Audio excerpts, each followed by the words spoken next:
நோக்கி வருகின்ற பொழுது ரசிகர் மன்றம் உருவாக்கப்படுது. அந்த ரசிகர் மன்றத்தை அவர் அப்படியே விடல. அந்த ரசிகர் மன்றத்தை நற்பணி மன்றமாக மாற்றுறார். அந்த நற்பணி மன்றம் நற்பணி இயக்கமாக மாறுது. அந்த நற்பணி இயக்கம் மக்கள் இயக்கமாக மாறுது. அந்த மக்கள் இயக்கம் தமிழக வெற்றி கழகமாக இன்று மாறி இருக்கு. நாளைக்கு ஆளுங்கட்சியாக வரப்போகிறது. இதுதான் உண்மை. அந்த மக்கள் இயக்கத்தில் கேக்குறாங்களா என்ன செஞ்சாரு முதியோர் உதவித்தொகை திட்டம் நம்ம செய்யறோமா இல்லையா? முதியோருக்கு மாதம் 500 ரூபாய் கொடுக்குறோம். 60 வயதிற்கு மேற்பட்ட முதியவர்களுக்கு இலவச வீடு கட்டி கொடுக்கிற திட்டம் நம்ம பண்றோமா இல்லையா? உங்களுக்கு தெரியுமா இல்லையா? சொல்லுங்கப்பா, கை தட்டுங்க. வீடு கட்டி கொடுக்கிற திட்டம் பண்ணிட்டு இருக்கோம். விலையில்லா விருந்தகம் நடத்துறோம். இரவு பாடசாலை நடத்துறோம். நூலகம் நடத்துறோம். குருதியகம் நடத்துறோம்.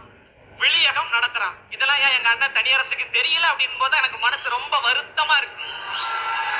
அவருடைய சொந்த பணத்தை, அவர் உழைத்த பணத்தை, அவர் வேர்வை சிந்திய பணத்தை மக்களுக்கு உதவி செய்து கொண்டிருக்கார். 15 ஆண்டுகளுக்கு மேலாக அவர் உதவி செய்ததால் தான் அவர் திரையிலிருந்து வரார் என்பதற்காக மக்கள் கூட்டமாக வரல. அவர் திரையில் இருந்தாலும் தரையில் இருந்து மக்களுக்காக உதவி செய்தார் என்கின்ற ஒரு உணர்வோடு தான் மக்கள் அணிதிரண்டு வராங்க. அதனாலதான் 12 லட்சம் மக்கள் அந்த மாநாட்டில் திரண்டார்கள்.